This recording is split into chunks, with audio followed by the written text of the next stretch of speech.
Hi everyone, my name is Zeineb Bouzid. I'm a PhD student working on the Empire study. So to start my presentation today, I'll be starting with the following. So imagine we have John. John wakes up in the morning and he has a terrible chest pain. So he waits a little bit, but it gets worse and he calls 911. John have been admitted to the emergency department, and he is lucky enough to have to be diagnosed rapidly because he have an obvious heart attack. So he has 7% chance to be in this category.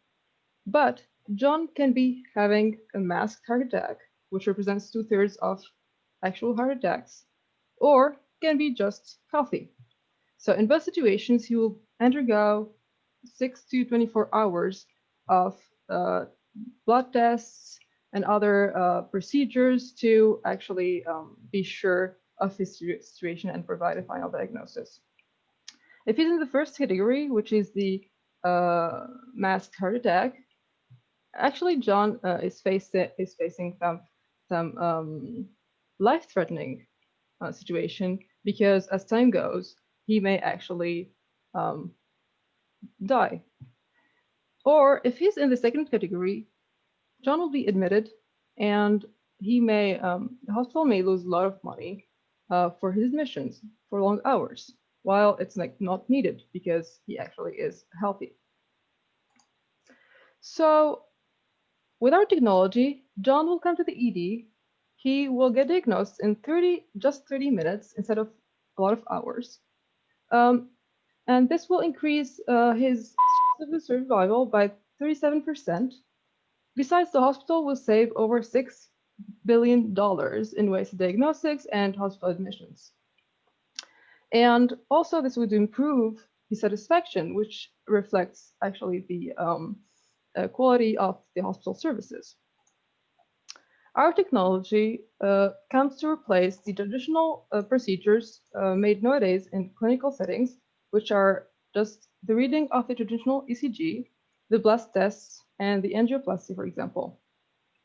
It would gather all the benefits coming from all of these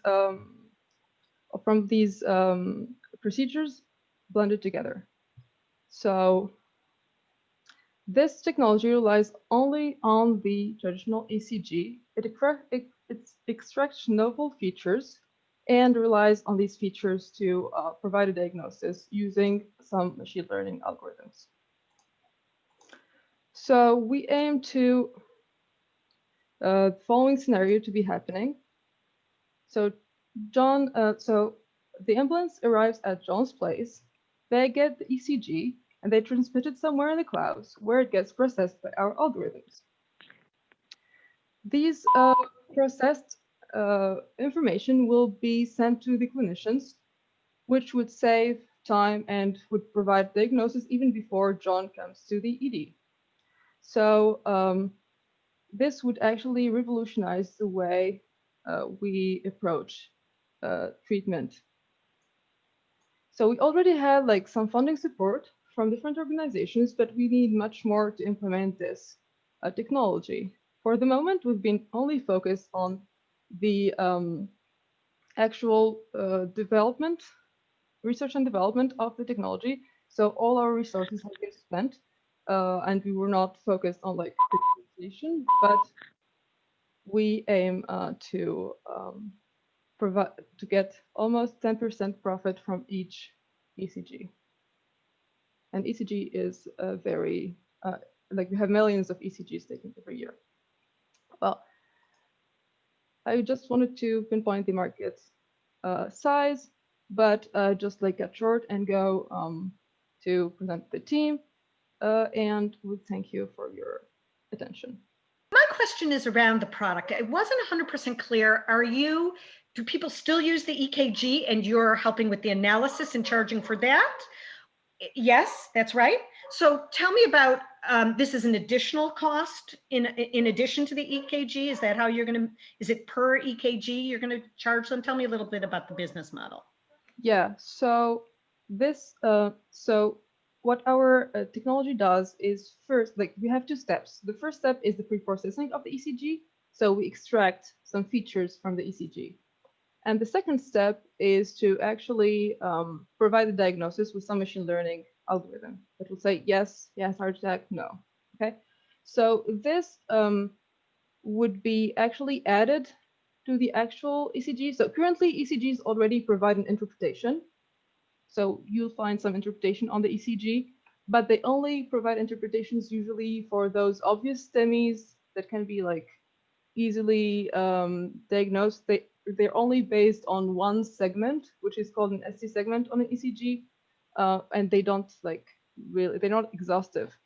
So what we aim, so I think hospitals are currently charged about $8 for the ECG acquisition and $10 for the interpretation.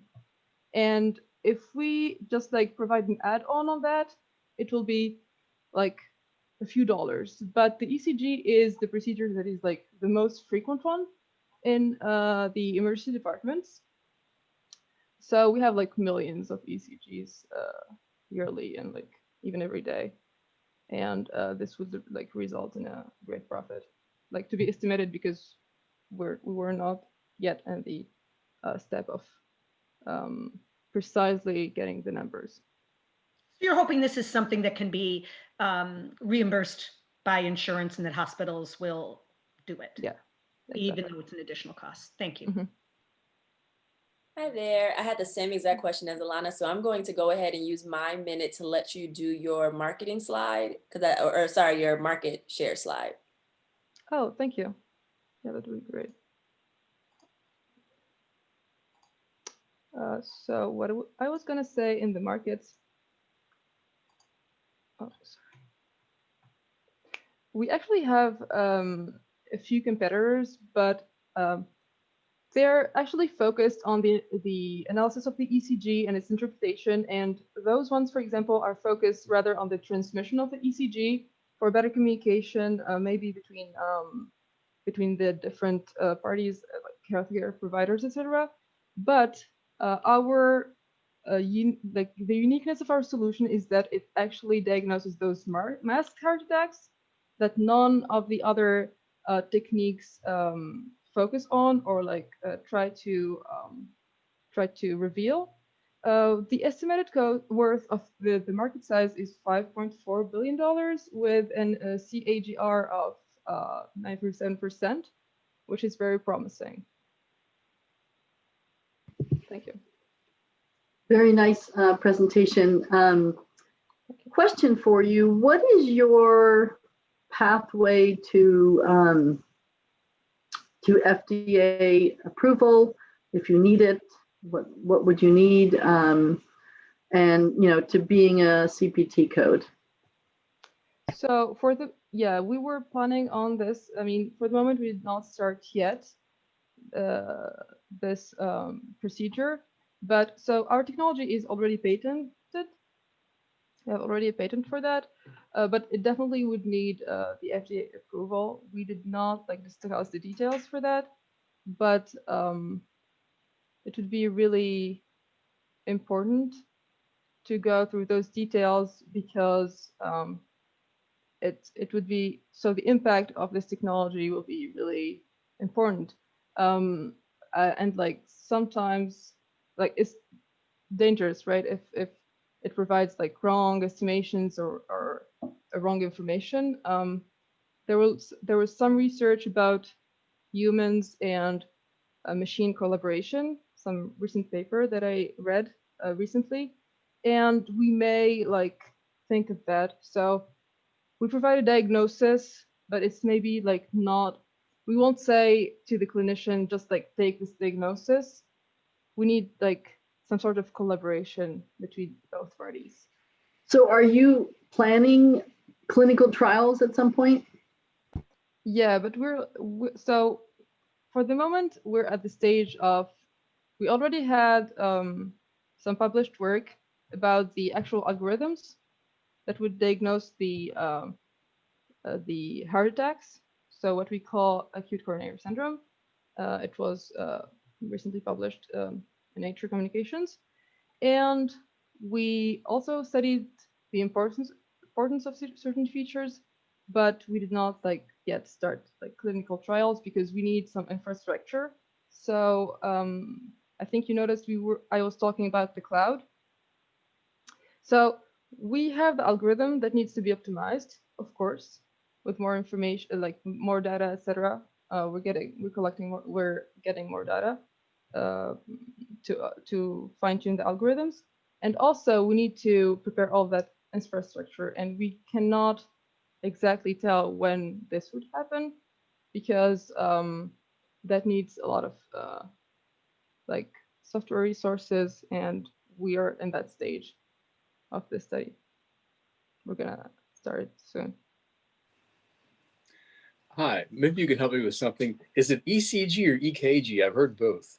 Yeah, actually both. Yeah, both are said. So ECG is electrocardiogram, right? And in some, I think it's some German references, it will be like EKG.